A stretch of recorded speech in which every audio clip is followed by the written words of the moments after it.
for episode 159, writing interesting lists.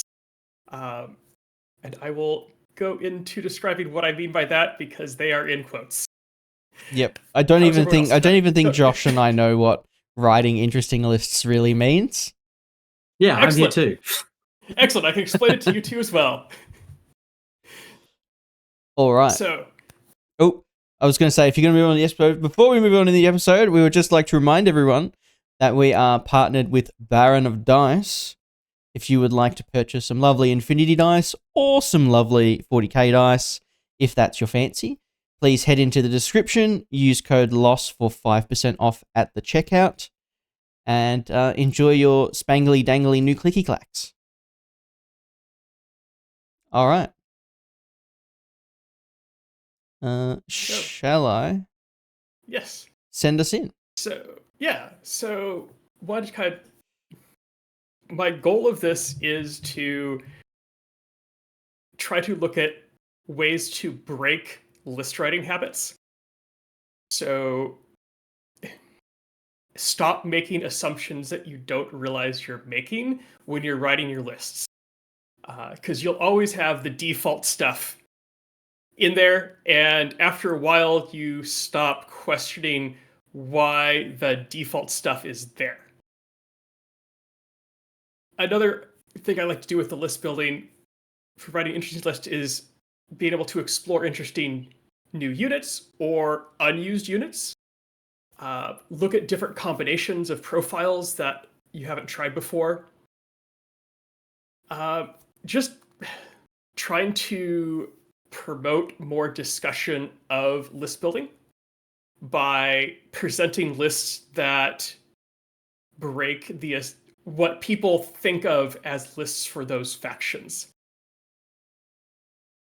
From this in the past, I've had good things come out of it, notably creating little modules that I can use in future lists. For instance, with Rama in N4, one of those modules that I ended up settling on was the Monstrucker with drop bears, the Helper bot, TR bot, and a baggage bot. Tight little package. It always uses its orders, and it will lock up an area of the board. So that, after playing around, ended up becoming a module, and it just got slotted into future lists when it needed that. I do kind of find that when you have played a faction for like 20, 30, 40 games, you do find those little things that are really hard to break. Mm-hmm. And almost half the lists, or like 200 points worth of the list, is like, this is my stuff that keeps me nice and cozy. Yeah, it's interesting. I love reading lists from people who like the different lists that people who are just starting out in a faction and the people who have played like 100 games with a faction make, because you go, how could you possibly make that work? And people just have their comfort pieces, and I'm excited to see what this discussion brings out. On that note of new players versus old players, I've been playing a couple games against a newer player in Melbourne, and they're using the deployable turret. But they're a new enough player that they weren't here for the original N5 infinite deployable turret meta. Oh, yeah. So they're approaching it very differently, and I think they've changed my opinion on deployable turrets. Ooh. Oh. Because they're using it very tactically, in that they're using it on turn 2. So they're waiting until you've committed to certain areas of the board, and then dropping it to reinforce AROs and double up AROs. That's cool. That's really interesting. Really interesting. That actually, even you saying that gives me the idea, because I'm like experimenting with the Swiss Guard missile launcher. Mm-hmm. Like, some of the ideas are like, you put it next to a traditional ARO piece and you reveal them both at the same time. if you save it turn 1, you kind of do what you're saying turn 2. You just throw a turret seemingly in a random spot. Someone goes to shoot it, and then you reveal a Swiss Guard and absolutely ruin them. That sounds really cool. And yeah, for 2 or 3 points, it has me considering whether 2 or 3 points I have available. So very cool. Very cool. It's actually, I'm actually going into one of my lists now and seeing if I can find a point to upgrade one of my dinosaurs into a armed turret dinosaur. We just need someone to start experimenting with the deployable cover. Yuck. I will get back to that at some point. Yeah. All right. So, what can I describe what I think of when I'm writing these like interesting lists? And I tried to get this across to the other hosts in text and failed. Whoosh. So I'm like, do you mean this? And you're like, no, that's not what I mean. So what I'm sitting down to write some of these lists, I'm writing them as competitive agnostic. So neither trying to be specifically competitive, but also not trying to avoid being competitive. That way I can start to look at interactions or combinations that have potential, but not fully evaluating them and then throwing them out if I can't come up with the specific way this is going to play out. I tend to write them to be more scenario general and not specific, so you could always tailor it later for a specific scenario or specific set of scenarios. But in general, you're going to need your basic coverage, so stuff like AROs, you're going to need stuff that's going to go up and push buttons in the midfield, stuff that's going to be your second wave, stuff that's going to be your main gunfighter.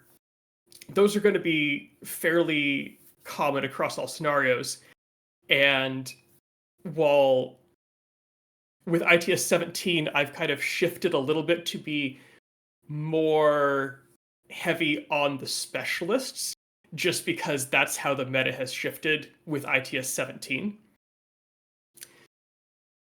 Still write them where they don't necessarily have to have a scenario in mind, but can be tailored later for a specific scenario.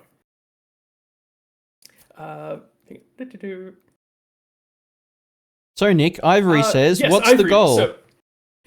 So both of those, both trying to something that you look at and go, this looks like it'll be fun, but also something that you're not sure if this will be good. Like as a list, you can look at it and go, this might work. It'll be fun to try it. I don't know if it will be a tournament winning combination, but it's something that I'm not sure how this is going to turn out. Therefore, it's worthy of that mental exercise and potentially putting it on the tabletop. And ultimately, like almost like when you start playing a faction, the first 2, 3, 4, 5 games are kind of this unintentionally anyway. I mean, unless you've played against them a bunch and you're deciding to jump in that faction, but people playing Next Wave right now are kind of having that discovery process at the moment. And like, I'm writing fun lists because I don't know what's competitive. So I'm throwing 4 dinosaurs in a list because that seems really cool. It is really cool. Yes, coming up with concepts or combinations, or even just looking at a unit and going, that actually looks kind of good, but no one seems to be using it.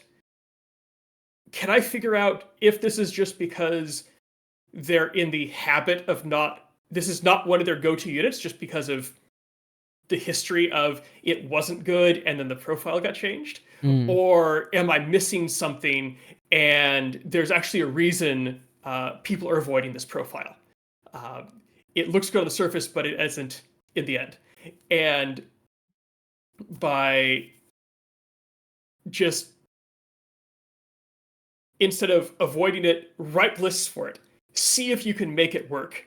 And if the list turns out to be something that when it's done, you go, ooh, like I'm inspired to put this on the table. Excellent. And not all the lists that you do this for will actually come up with something, but you'll at least have explored it and have more information on list building in the future because of that. Yes, all data is good data. Yep. It's something Val does very well, and if you go back and listen to Val's winners interview, one of his lists is basically, can I make merry problems work? And that won him BCB through just, I think there's a lot of, if people get out of their comfort zone against a faction that they're comfortable playing against, sometimes they, panic, make mistakes, that kind of thing as well. So, yeah, you're just defying expectations. Yeah. Notably your own. Exactly. Yep. I'm doing this a lot in NCA right now as well. And the perfect example I kind of have is a regular Orc HMG and 2 TAC-aware sensor bots. And for some reason, the Orc HMG is doing work, and 2 sensor bots is just so much like toolbox. It's great. I actually used a deactivator today. Ooh. I know. Through a wall? Through a wall within 8 inches. It was the first time I ever did it. Might be the last. Wow. I know. And I was looking and going, this, like, I landed, like, I passed the roll. Do you make like an armor save or something? And my opponent's like, I have no idea. No. Yeah. Nope. They just turn off. That's pretty No, sick. deactivators through walls, like +6, even with no line of fire. Yep. Like your some of your worst deactivator models are going, I need a 19. All right. Yeah. So before I get into some of the example lists, I thought I'd just make a quick run through of like the sparks. Like, what are the things that I'm latching onto or can see to go, okay, ooh, this is that that seed that is going to produce the list or start it. And like I mentioned, sometimes it could be, this profile actually looks good. Like, what can I do with it? How can I make a profile that seems good work with an entire list, or make a list to highlight and accentuate the benefits of that profile?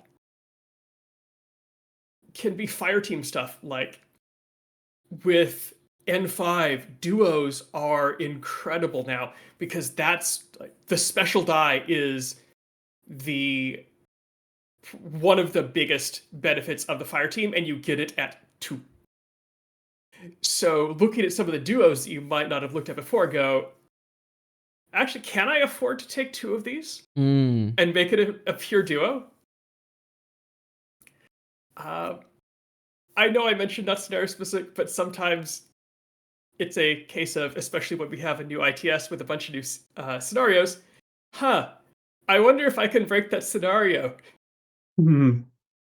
Which is, again, a fun exploration in list building to go, I'm going to attempt to skew way over here.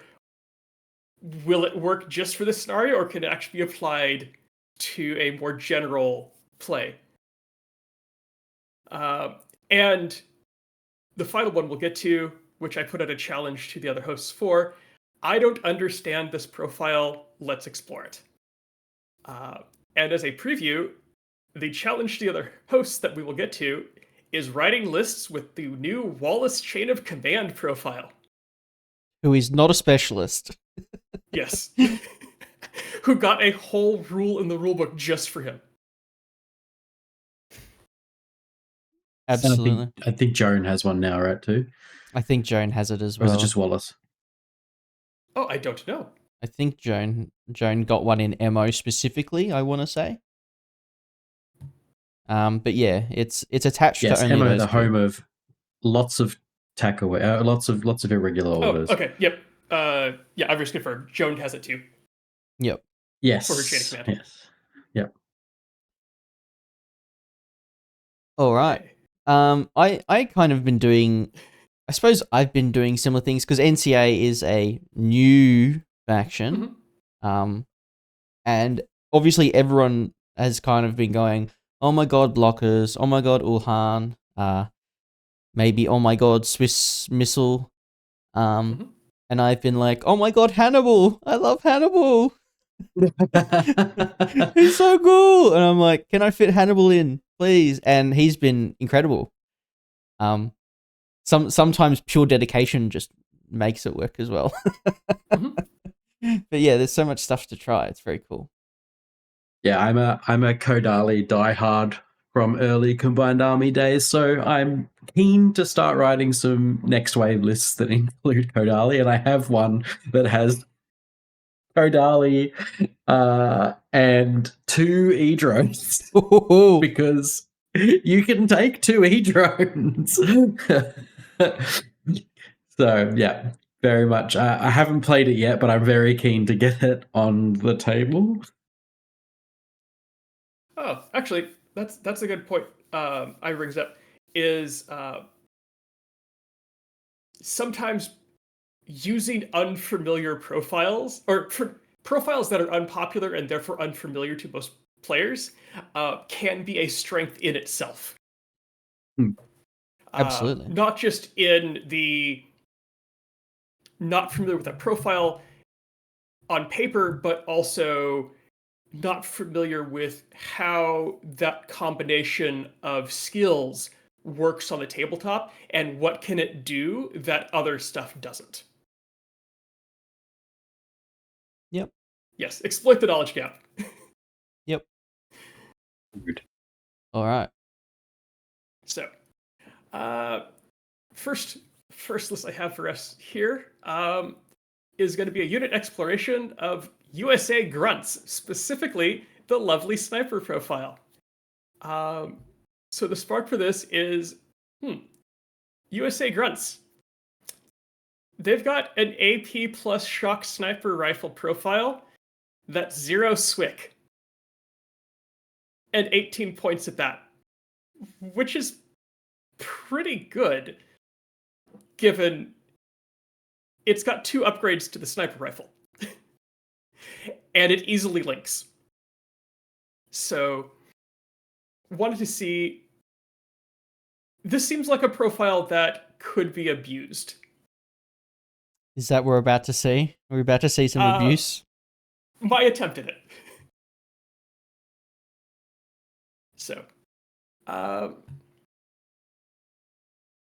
so for this, started with let's do a full core 5 grunt snipers.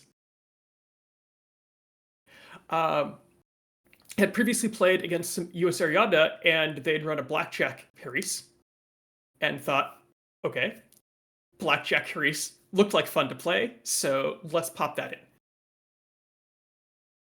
Started with, okay, we've got now 8 models. They're not cheap, but they're not expensive. Go for the cheap orders, 2 tractor mules. At this point, looking at lieutenant options, there's nothing that I could add that would not be an obvious lieutenant, and this army doesn't necessarily protect it well. So, camo lieutenant it is, which means it's a foxtrot lieutenant. With all this backfield snipers, need to have something in the Oh midfield. my god. So, 3 foxtrot forward observers and a beast hunter. Mm-hmm. And at that point, it's already up to 15 models, and there's 7 points left, which means one of the tractor mules becomes a grunt paramedic. Which means now the grunts can deploy either as a 5 pure core, all with AP shock sniper rifles, or split into 2 pure Herises. So it ends up, 5 grunt snipers with a grunt paramedic, 4 foxtrots, 1 lieutenant, 3 forward observers, 3 blackjacks, 1 AP heavy machine gun, and 2 T2 snipers, beast hunter, and a lone tractor mule. So this actually looks fun in the my opponent won't stop laughing sort of way. However, with ITS 17, this could have an argument in radial deployment.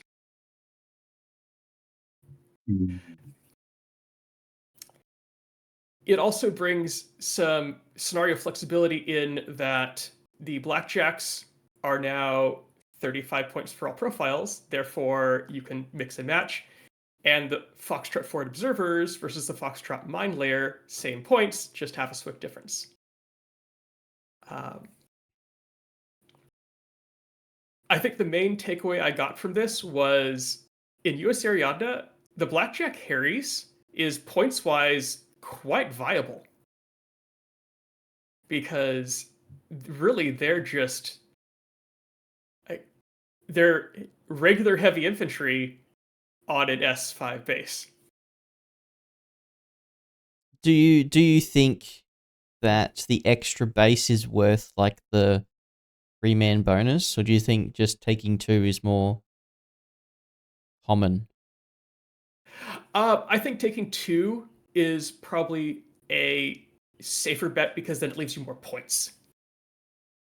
But with this, by skewing so far to one side, now we can, and I'll get to it with some of the other lists, you could do something like drop one of the blackjacks, and suddenly you have more points left over that you can go and buy other equally expensive stuff. This very much reminds me of, unfortunately, I have to mention NCA again. NCA has the potential to get +2 SWIC, which means that you can run a 5-man bolt sniper core for 7.5 SWIC, and still fill 15 orders, which kind of feels like the upgraded version of this. Yes. Yeah.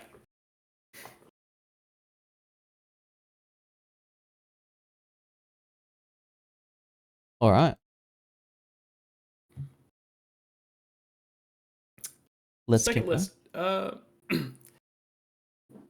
unit exploration, but looking at Bashi bazooks because, they got some nice profiles. Specifically looking at their first 3 profiles, so the Contender +1 burst, the BS attack AP T2 boarding shotgun, and the Specialist operative with EM mines. Bashi bazooks, more likely known as this is 3 Saladins. Yes, yeah. Usually, their combat jump is not the first thing people play them as. It's a 14-point hollow mask hollow projector. Therefore, here you go. You top of turn 1, you don't know who anyone is. However, Bashis are also AVA 4 and QK. So with this, I will say that I did start playing around with the T2 boarding shotgun, and then Rob did a video discussing the Contender +1 burst versus the T2 shotgun, and won me over. So have changed it over to the Contender +1 burst. Okay, yeah, sure. So with this one, wanting to experiment with maxing out the Bashis, because drop troops that clear their own minefield and come in with T2 weapons in people's back arcs. It seems like it would be fun to play with. So started with 4 Bashis, obviously with 4 drop troops that are combat jump 11, need an Evo bot in there. At that point, while not terribly expensive, that is a third of the slots. So looking to put in something that would be more efficient at filling multiple roles. And that looked at with a Janissary core. So ended up putting a Janissary core in there with Laxmi. For the midfield button, have two Huawa forward observers, and then toss in the lovely sprinkling of Fanus for orders. Ended up with 4 points left over, and so one of those Fanus became a random Gulam Grunt, because this is QK, so what better way to play with your opponent than to actually have a random Gulam somewhere on the battlefield that you can tell this random Gulam is totally not my lieutenant and actually be telling the truth. Mm-hmm.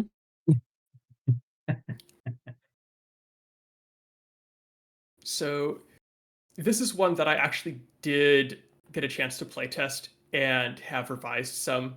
And one of those revisions was the fourth Bashi is a specialist operative with EM mines, both for the backup specialist, but when you've already dropped two Bashis on them and they've both been the same profile, and you drop a third Bashi or a fourth Bashi, they just assume it's the same profile.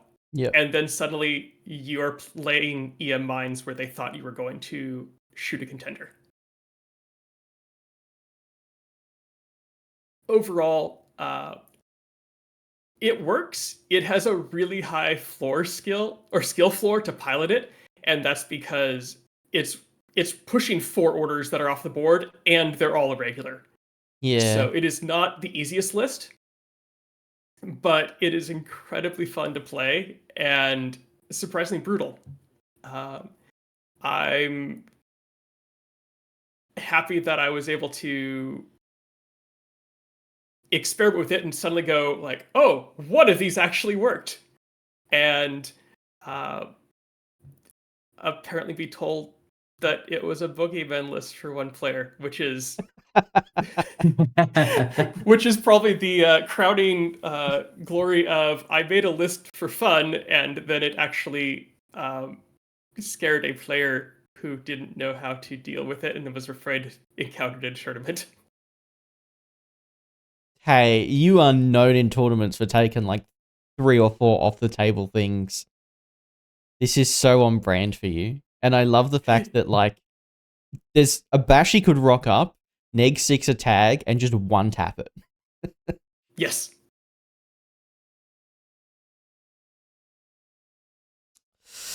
Oh, it is actually kind of gross because you're paying 14 points and they either hit you with 3 contenders or 2 templates.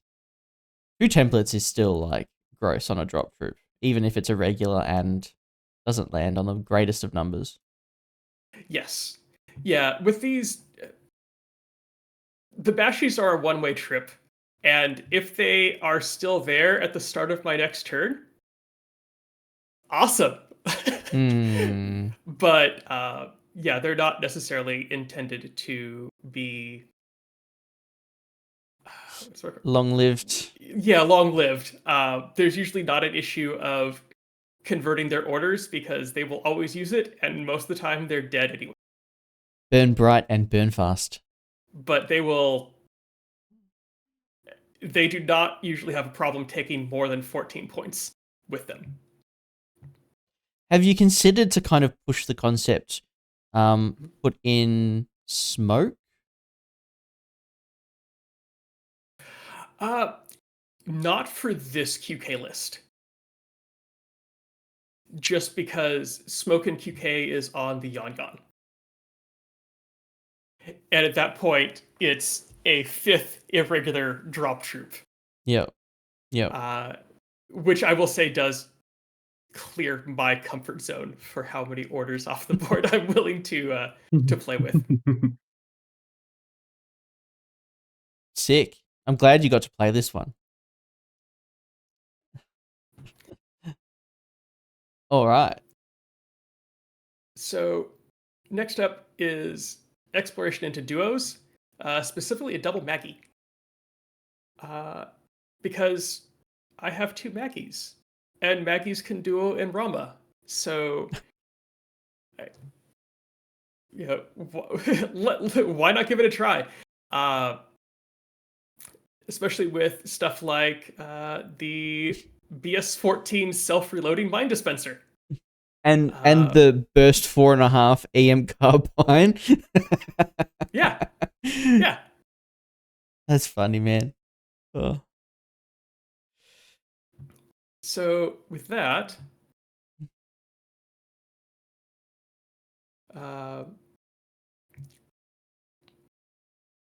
again, with the mine dispensers for board control for the double Maggie, try to figure out how to back that up. And first went to the Maggie pilot, just both for TAGCOM and it's a cheap specialist.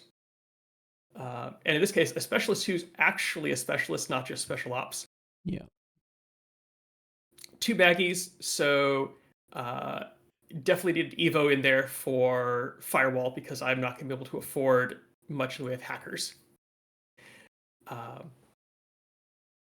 Lovely ARO package, which is now up to 2 TR bots and the drop bear Monstrucker. Rama now has access to the lovely Hunzicut forward observer to toss up different buttons. Lieutenant and a decoy, both of them NAFTA because I like them better than Gulams. And that leaves room for a Zayden missile launcher to pop in with them for a Haris. And then top that off with 2 Fanus and a War Core. So from this, hey, 2 Maggies and still hitting the 15 order cap and able to cover most of the bases. The Maggies don't have to be ARO pieces because there's 2 TR bots backed up by an engineer and a linked missile launcher with marksmanship. So Maggies can be selective in what angles they want to take AROs at. From this, I think my bigger takeaway from this was if I can afford 2 Maggies and still have a full list backing them, 1 Maggie is absolutely viable in Rama. For example, drop 1 Maggie and you've got a quarter of your list left to still play around with. So the Maggie plus the Maggie pilot and one of the 2 Nazmats is 84 points. That's 2 slots. 2 Namurs are 84 points in 2 slots. So by overbuilding the Maggies, yes, this list is probably fun to play. But if you want to look at it more competitively, one of those Maggies can be dropped and you've got a ton of points left over now and a list that's already fairly complete to spice it up in what way you so choose. Yeah, it's almost like imposing restrictions on yourself lets you learn more about the list building process of your faction. Mm-hmm. Yeah, so basically being able to kind of overshoot it and instead of building up, now you've had that, like I said, the self-imposed limit of I've taken away half my points with 2 Maggies. Now, can I build a whole list with what's left, then drop the Maggie and not feel like I need to save points to fill in those last few slots because they're already done. Absolutely. It's really an interesting list building exercise, that's for sure. I feel like if I look at lists and I look at 2 Maggies, I think I'm fully dedicating those Maggies to just being a lot of my ARO. Mm-hmm. And I might focus the rest of it on if my opponent null deploys or something like that.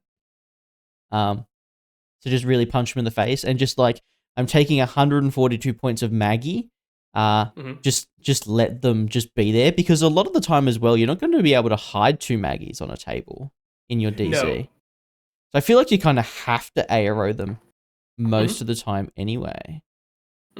Oh, absolutely. I like the idea of the other dedicated arrow pieces, so I can be like the list can be selective in Maggie's arrows. Yeah. They're going to have to look down some corridors, but you don't have to dedicate them to all of the approaches, I guess. Yeah. Yeah. Sick. All right. So one that unfortunately did not go quite as well as the Double Maggie. Another duo exploration with Onyx tags, because Onyx tags are all cheap and can duo. And the Zeodrons come in a 2-pack anyways. So just by buying them, I've already got a duo sitting on the shelf. Wonder if that will work in a list. So kind of with the overbuild approach, start a duo of Overdrons and a duo of Zeodrons, both with mixed weapons. Obviously, we're going for limited insertion at this point. So Imatrons for orders. One of the new Umbra Legate lieutenants. Still have the points for a Greif to go up there and just chew through opponent orders. And while each of the tags does have a helper bot that can pop out as a specialist, toss in a base operator engineer as a specialist, and then Sasha, because Sasha. It does put it at 15 orders in one group. Yeah, I was going to say, this doesn't seem unsuccessful. Like, if I was playing Annihilation and I just wanted to keep it simple, this seems like a pretty good way to go. Okay, interesting, because that's a different take that I had after I built it. Because I thought it was, like, it definitely qualified as interesting, but I couldn't quite sell myself on playing it. I don't necessarily think it's... Yeah, I don't think it's good. But I think if I was just like, oh, I'm Nick and I crush everyone, I'm going to take this fun list to challenge myself kind of thing.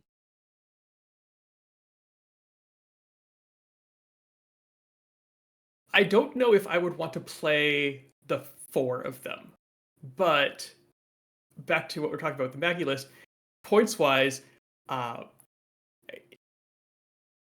duo of tags is absolutely viable in Onyx, and having plenty of points left over. Because if you drop either one of those, you've got a third or more of your points now to build a second combat group. Yeah. So, which one pulls you more? Which one pulls you more? Is it the Burst 6 HRMC? I think it's the Burst 6 HRMC.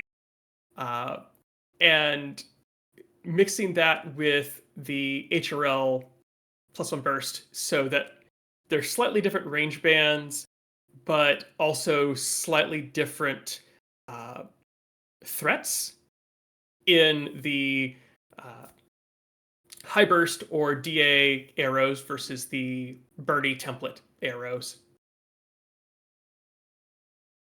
So basically, it's actually rude faces. The coverage of the list is actually quite good. I just plugged it into Infinity the classifiers, and it completes 14 out of 20 classifiers. It only doesn't complete inoculation, espionage, mapping, data scan, designation, and telemetry. So, like, not that bad. And you could easily chuck a hacker in here somehow to cover the hacking ones. There you go. You've got your Akio list, Nick. It's perfect. I hadn't actually hadn't actually looked at the classified cover. I just knew that it was not that good, but yeah, Umbra is now medium infantry, or Umbra Legate's now medium infantry. Too bad you don't get an Umbra lieutenant hacker, because I would love an Umbra Legate hacker lieutenant. I'm pretty sure. I know YCB doesn't give us one, but Yeah. You could probably just find the points for Norkius, to be completely honest with you. The That would be list, difficult. yeah, the list was originally written with Norkius, and then the update occurred, and the Swick no longer works with Norkius. Yep. On top of the points, yeah. Cool Only 5 beans. Swicks. You could get Norkius in somehow. I don't know. Mhm. This is one I'm super interested in. Okay, so the final one of these, before we get to the co-host challenge, is breaking scenarios for crossing lines. ITS 17 came out and has a lot of scenarios that just require different novel approaches because you can't just slot in an ITS 16 list to them. And crossing lines was the one that stood out the most to me. So my thought on seeing that was, I wonder how much I can cram into that middle zone. And this was shortly followed up by, oh, look, Caledonia is back. So for those who haven't analyzed the ITS 17 too deeply, what mission and rule are you referring to, Nick? So in crossing lines, there is a second deployment zone that is the 4 inches from the center line on the opponent's side of the field. And you can put up to 75 points worth of units into that second deployment zone. 75 points in Caledonia will buy you 3 Cameronians and 4 Highlanders with a point to spare. With a point to spare, very important. Yeah. So Cameronians, 2 wounds, and then Highlanders, all dogged. Mm-hmm. Yep. And everything has a chain rifle, everything has smoke grenades, and the Cameronians also have regular grenades. And everything's brutal. Everything's pretty decent in CC from memory. Yeah. And everything's regular. And everything's regular. Everything will be. So trying to figure out how to then build to accommodate this in a list. Ooh, okay. Wallace. Yes, obviously, yeah. All of us are regular, so Wallace LT, definitely, because now it's all regular orders. And that leaves half the slots and a whole lot of points. Oh yeah. So that lets look at some of the juicier units in Caledonia, specifically Moorbears. And so this list takes 2 Moorbear that are split into a duo of the HMG with Isabel McGregor Chain of Command, because I thought the hacker was too much of liability, but they're the same points, so mix and match to your heart's content. The second Caledonian or Moormare is a T2 rifle, but it's a T2 rifle with an X visor and BS and -2 to the PS. So that fights almost as well as most models with HMGs.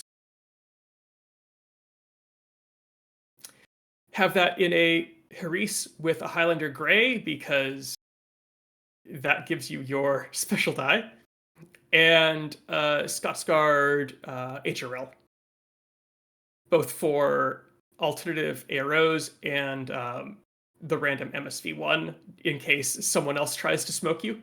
Mm. And that leaves just enough points for a motorized 112 and a Sacha. So while this definitely is not my regular style of lists, we do have some Caledonian players around, and Crossing Lines is entering the meta at the end of the month because Mega will be over and CanCon will be the next big one on the agenda.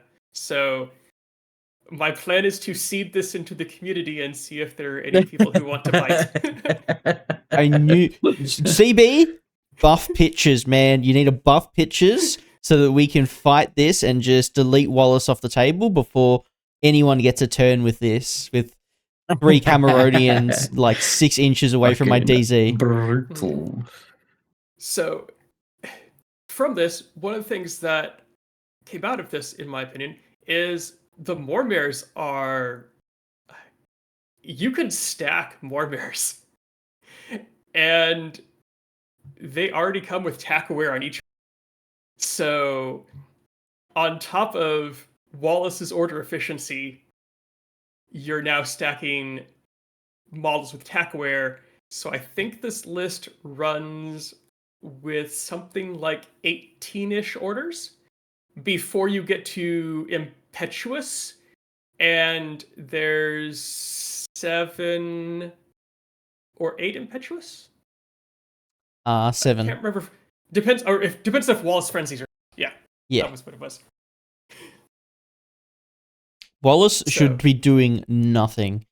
He should be sitting on the in the cornerest corner of the game, drinking his juice and chilling out.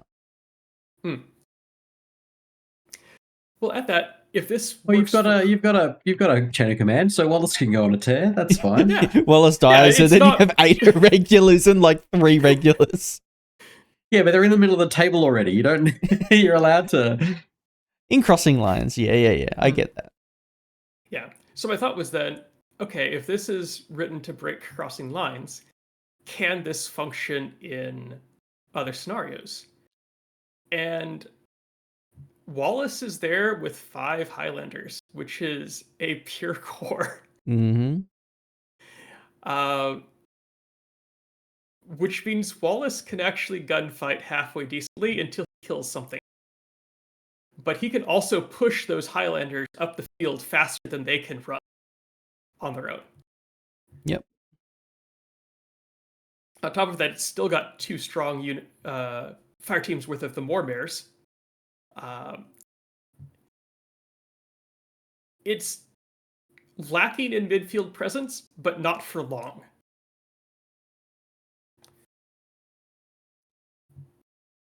So I actually think you just go for it and you don't take the chain of command. Mm-hmm. And you just, because Wallace is a target anyway. Like, oh yeah, I don't know. The chain of command is there not because it's chain of command. Yeah. So Isabel McGregor counts as a Mormare. So that's one of the cheaper ways to both get a specialist in there with a lovely toolkit who makes that a pure link.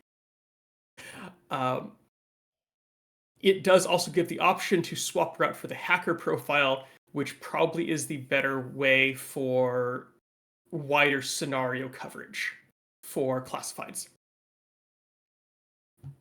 Yeah. It won't matter. It won't matter when everything. Yeah, it won't matter if everything on the table's dead anyway. So. Yes. Yeah. I'm glad you don't own a Caledonia army.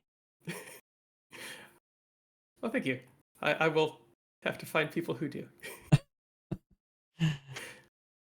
Okay. Oh, look at that. Oh. It's already. I've seen Ryan. Okay, sorry. No.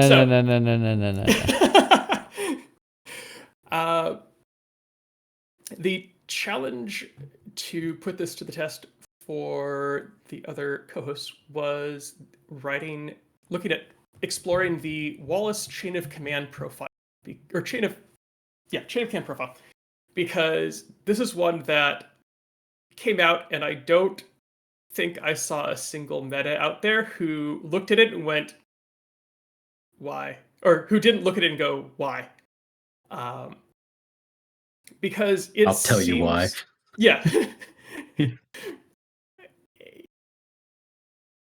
It seems like an odd one where Wallace, just with inspiring leadership, really wants to be LT.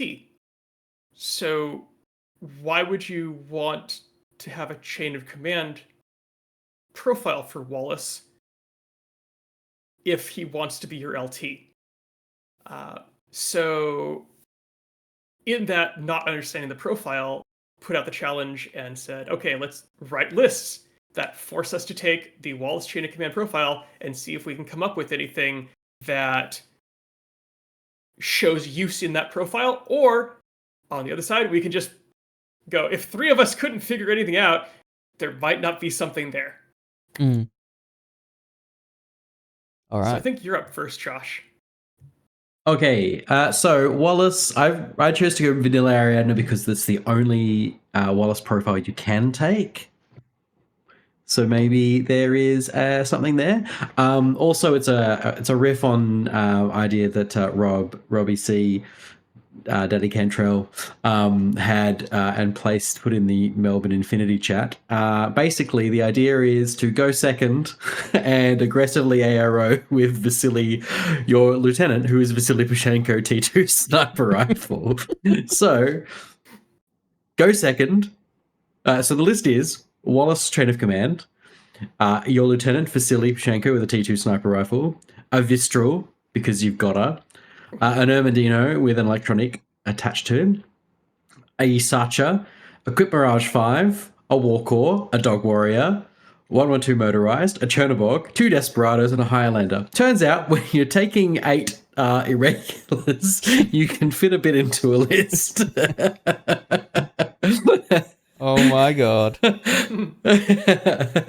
So, I mean, you could probably take the Chernobog out, put a bear in, and, fuss around with some stuff.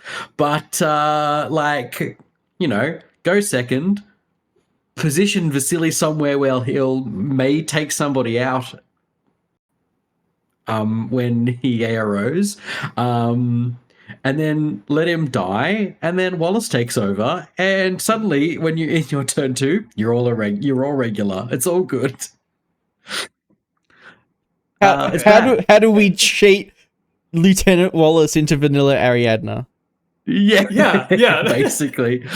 Basically, Vasily is like the lieutenant that you can sort of maybe put out on ARO because he's decent. You could probably try something else. I don't know how much there is to try. How much, I think there might be another interesting one. Let me just Scout maybe Uh, has so- a hot neck and starts off the table, so you could probably just go Scout. What's up? That's pretty brutal too. I like the concept because, especially with Vasily, with a T2 sniper, your opponent knows you have Wallace and has seen your list on the table. So they know that Wallace is chain of command and you have 8 irregulars. So now you putting to them, like, do you actually, like, how do you deal with a sniper that you don't want to kill? Yep. So you could put Vasily in a horribly compromising ARO position where about everything that he possibly can, and just watch your opponent squirm as they try to figure out how to not kill but not be shot by the T2 sniper. So the best part is both decoy and camouflage are optional. So you don't have to. You could just put him down straight down as a model. Actually, you might be like, oh, I'm going to put him down as just Vasily Plushenko and 2 decoys, no camouflage, and then see what people do with that. And it's actually mind-boggling. What? And it kind of gets away with it as well because most of those irregulars are impetuous as well. So you're actually you're still pushing shit up the table. The Chernobog brings its own order plus another one. Margot and Durok are just stupidly efficient. I think there's some play to it. It's probably bad, but I would love to see people just smash that out. So one thing that I might, sorry, before you get to your Tristan, Vasily is also a forward observer. I'd be tempted to fit one of the cheap guided bots into that. I actually So had if they, a cheap guided bot in the list and then took it out. But yeah, it's probably get rid of the motorized, maybe, and then chuck it in and then do some divvy your points up somewhere else. Maybe make the Warcore into something useful. Because that way, if they don't put something viable up against Vasily, you could just start. Yeah. Just start spec firing. Yeah. I think the only other idea I might have is because they might smoke Vasily if they figure it out and just ignore him. Is you could do the same thing with a Ranger LT and put it in suppressive fire in like the middle of the table.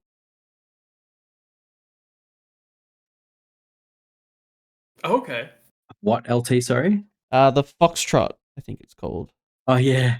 Yeah, it has a rifle. So you put the With a Foxtrot, rifle. just infiltrate it, no oh camo. My God, you're spending two. Yeah, two swick, 100%. Yeah. Two swick. And a command token to put him in suppressive. Yeah. That's a great idea. I actually love the idea of this. Because if it works, all that efficiency gets you a list with 14 orders, a inspiring leadership LT order, and a Chernobog and Margot and Durok in the same list. Yeah. And you're filling all the slots. That's pretty sick. Thanks. I thought it was bad. I'm pretty sure it's bad. Well, if Vasily doesn't die, I think it's kind of. Yeah, if Vasily doesn't die, it's fucking horrific. just to bait it, you might as well just turn Vasily around. What direction he's facing? Oh shit! I put him around the wrong way. Sorry. Yeah. Oh no! You get to shoot him in the butt. Oh fuck! And you keep making the armor saves. You're like, fuck! Fucking just die. I think Ivory just said it. That they think it's awful, and I think it is awful. But I really want someone to just shove it on the table. If you show it to Val, he'll play it. Is Vasily courage? No. Oh, yes, he is. Yes, Vasily has courage, yes. so he can choose not to go to. Oh, Vasily's also dogged. Yeah. He only needs to take one wound, but yeah. Yeah, you need to take one wound, you trigger dogged, and then they still have to deal with turn. Yeah. He's so good. So good. He's so good. Oh, gosh. When you put three, like if you could just camo him and just put him standing up. It's brutal. It's so stupid, but it's kind of fun. I'm sad to say that mine what isn't. If you go first? That is a problem. What if you go first? And I think it's like I don't know. Try to spend 4 orders applying Marco and Jura, but no, maybe not. This is a list that wants to hard second. Yeah. I was gonna say. Yeah. I'm going hard second. Your intention is to hard second with this. Yeah. This is a list that's just gonna make your opponent think that this is like your first game. You know nothing about what you're doing. You hard second. You put a non-camoed Vasily on the table facing the world. He dies. I'll send it to you. I think your opponent sees that you have 8 I'll irregular have to remake orders. It, but I mean, Yeah. Okay, so we have gone from this is an awful list to I need the code. Yep. Well. So I think you have satisfied folks. the goal of writing an interesting list. Yes, I think I have written an interesting list. I feel like this is the one that you need to put on the table just to make sure it's awful. Yeah, and this could just be a weird. It deserves going onto the list. It deserves it. Yeah, but yeah, this is a list where it's like 50% of the time it works 100% of the time. Yes. Yeah, I guess it does. Oh gosh. All right. What did Tristan do? Nothing nearly as funny or captivating, but slightly more competitively minded. So I chose Cosmoflot. Boo. I didn't choose it. The first thing I thought was, you're taking Chain of Command. Can you hide the whip roll? No, he's the only whip 15 LT option ever in Ariadne, so you can't do that. Okay, that probably means you want to take a really aggressive LT. What does Cosmo get? They get the Cosmo Soldat portable autocannon with +1 LT order. I'm like, sick. All right. 2 LT orders. That means I want NCO. So that means I take a Scotsguard duo of a MSV1 HRL and the paramedic AP SMG and Panzerfaust. Sick. All right. What is Wallace actually doing? Well, he's not the LT, so he can kind of be like a turn 2, turn 3 smash your face piece. So we can actually use all those skills. So he's in a Harris with Denma and a Varangian, so there's a shitload of smoke.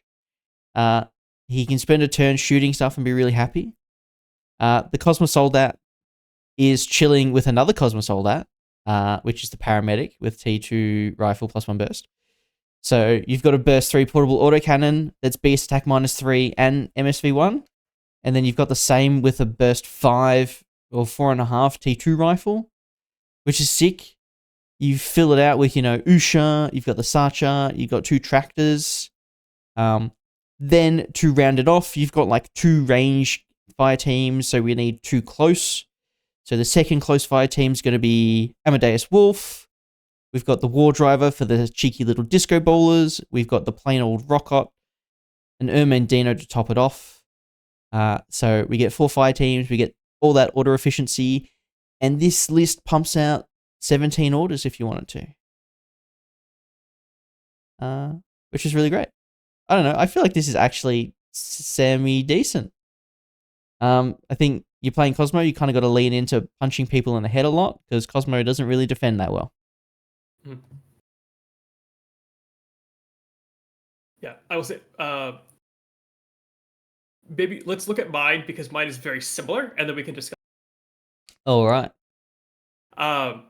It's one combat group, Nick. It is one combat group, but the starting chain of thought was the same. Yes, we have the same first 5 models. Wallace chain of command need an LT. Cosmosod LT is the obvious choice there for me, because +1 lieutenant order, and now you're getting the discounts of taking that as an LT. But that means now you need NCO, which means Scotsguard. So ended up with Wallace chain of command, the same duo of Cosmo Soldats, Lieutenant portable autocannon and paramedic. A slightly different Scotsguard duo, because I wanted something that was going to be more proactive up the table. So went with the AP Spitfire and paramedic. 1 tractor mule, Uxia. Originally it was Uxia and an SAS forward observer. Chernobog, Ermandino with electronic. However, looked at this again and went, that's 11 orders in 1 command group. So the SAS forward observer became the paracommando forward observer. So it's 10 orders to start with and can't be docked. Yeah, it's nice. So very, very nice. So, do you want to start in on your list then? I don't even know if these lists compare, really. You've basically traded... Similar thought processes, though. Yeah, the initial thought process is similar. I suppose there's not a lot of ways to go, is the first thing I found out, is if you're taking Wallace, you kind of need him to do stuff up the table, and you need to abuse the fact that you have chain of command. So I guess we had exactly similar ideas. I just thought maybe you want some form of MSV, and for some reason HRLs are super cheap. Mhm. and I wanted disco ballers, and I had to link them, so I kind of linked them. Yeah, I built the list up to like everything but the Chernobog and the Armadillo, and just kind of hit a wall, put it away for a day, came back, and went, I don't think I have enough points to really viably start a group 2, so Chernobog Armadillo, done. I think this list would be absolute perfection if you had Mirage 5 instead of the Chernobog, and maybe the Paracommando was the SAS like you had it before. I was debating back and forth between the two. And yeah, I think that is the other way to go with it. You'd have to drop the Ermendino to get the second slot in there for Margot and Duroc. But then that would give you a few more points to do stuff like get the SAS Forward Observer up to the SAS Specialist with the Burst 3 boarding shotgun, potentially upgrade the Tractor Mule, something like that. Yeah, yeah. It's interesting. Do you think after looking at these lists that Wallace Chain of Command has some viable, paths of play? I think it looks like he can unlock the Cosmos Soldat better than previous combinations in Cosmo. I actually think people are gonna underestimate that Cosmos Soldat because it's throwing 3 dice on you. It's Warhorse, it's MSV1, and it's Beast Attack -3. Like, that's a good of a gun as you're gonna get in pretty much any faction, let alone Ariadna. And because you've got that chain of command in there, you don't care as much if it dies. 100%. You can start your turn, burn lieutenant orders through the NCOs, and you can push that Cosmos Soldat portable autocannon harder than you would otherwise. If it dies, it dies. But that's saying, because Cosmos Soldats are, sorry, there's 2 wounds or NWI? It's One wound NWI. Yeah, it's NWI Okay. shock immune, but it is 6 armor naturally. So Okay. it's basically an S6 tank. Yes. So you can take fights in sequence that you wouldn't normally consider and push the odds farther, because if it dies, now Wallace just gets an extra order. Yep. If your meta has a lot of like next wave juices or something like that, Cosmos Soldat, I think, is pretty good at attempting to paste him. Yeah. Yeah, because we've already talked about, I don't know if we talked about it, but the Tank Hunter portable autocannon with +1 special die. Yep. Suddenly went from, it's a neat model, to, oh, that's a nice profile. And this is that plus. So, yeah, we both came up with the same idea. But that said, I kind of like Josh's as well. Josh's is amazing.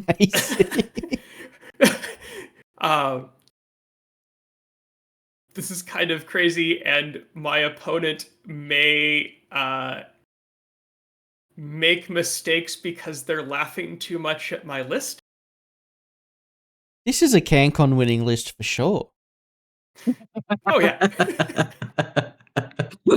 Well, how much of that can you get into the midfield at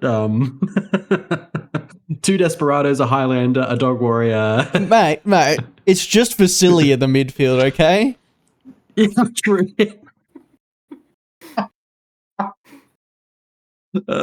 So stupid. I love it so much. Perfection.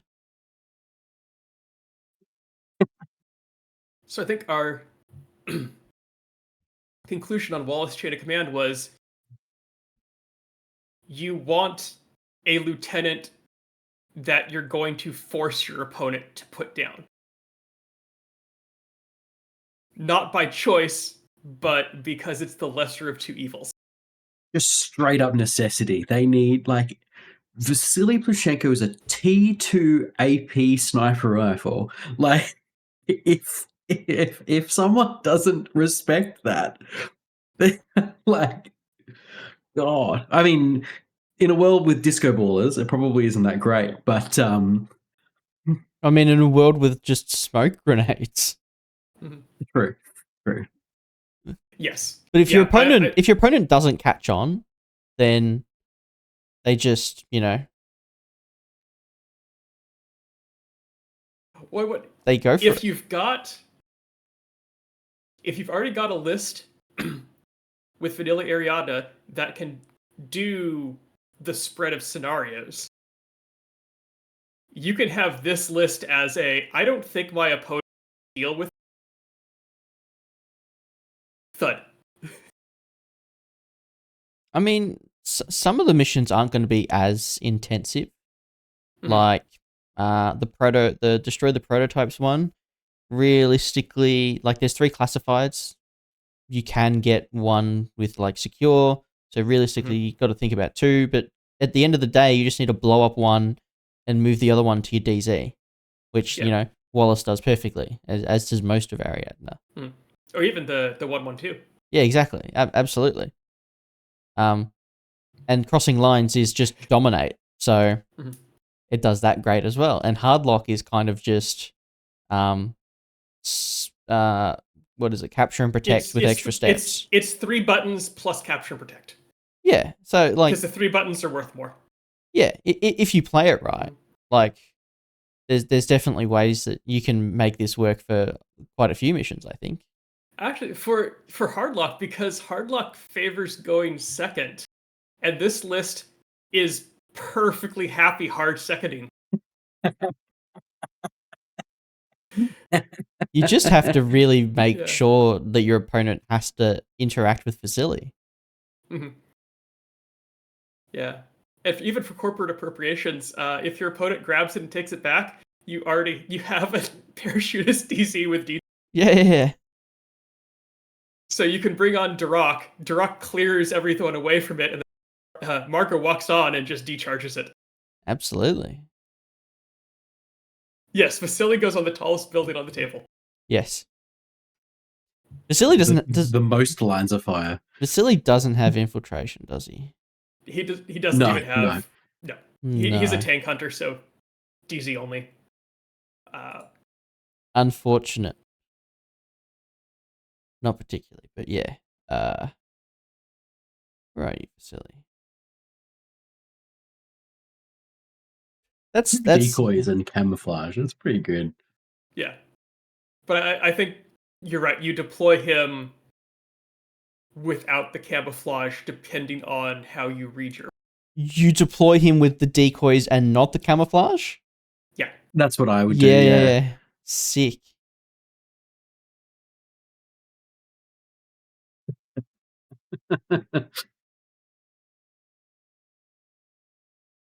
So good. So stupid. That's so good. I don't think anything is going to top that, guys. Wrap up a quick, I guess shorter-ish episode. If any Victorians are listening to this, I have a Cosmoflot army I'm not using. So if you want to run that really freaky vanilla Ariadne list, then I'm willing to lend you the models.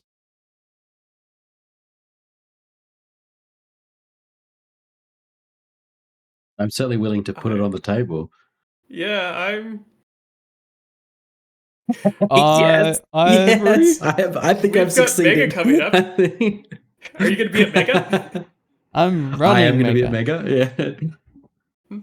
Oh, Tristan's running. Okay. Yeah. Okay. Give me time to think that one over. I'm sure we can work it out where you can just run it for all 3 games. Yeah. Oh, so one has the Chernobog and one has Mark. It has both. There's both. Oh. The list has both. The Mate. list has both. What are you talking sorry. about? Sorry, the Ariana one. Oh, yes. Yeah. No. You were mentioning Cosmo, What? but Oh, sorry. I have. he's yeah, just right. yeah, It's just the no. Cosmo Army that. Those Cosmo lists can go in the bin. This is where it's at. It's so bad. you know, okay. If you bring the models to Vega, I'll play that in all 3 games.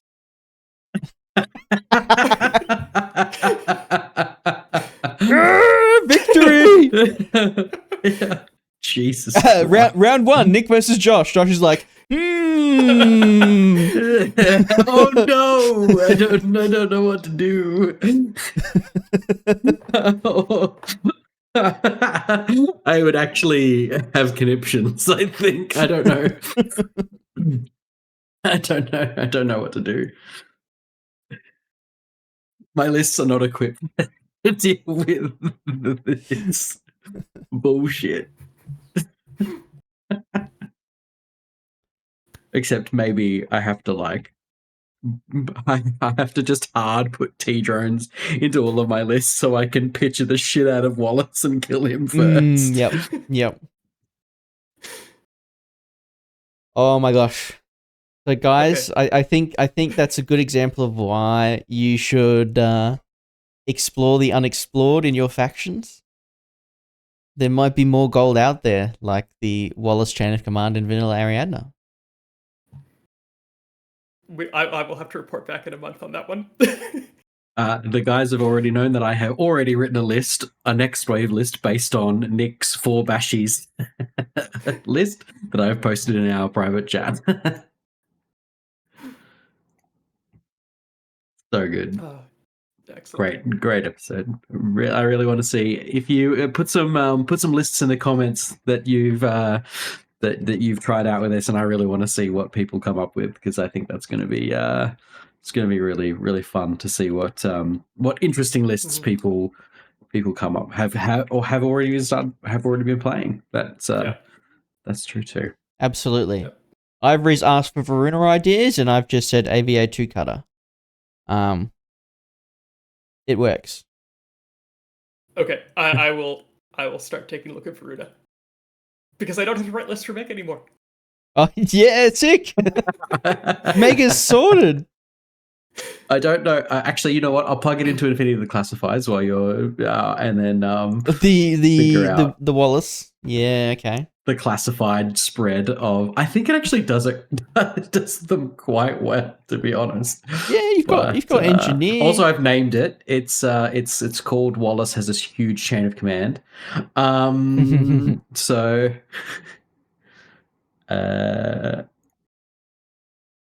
Infinity the Classifieds, whoever developed this tool is fucking incredible.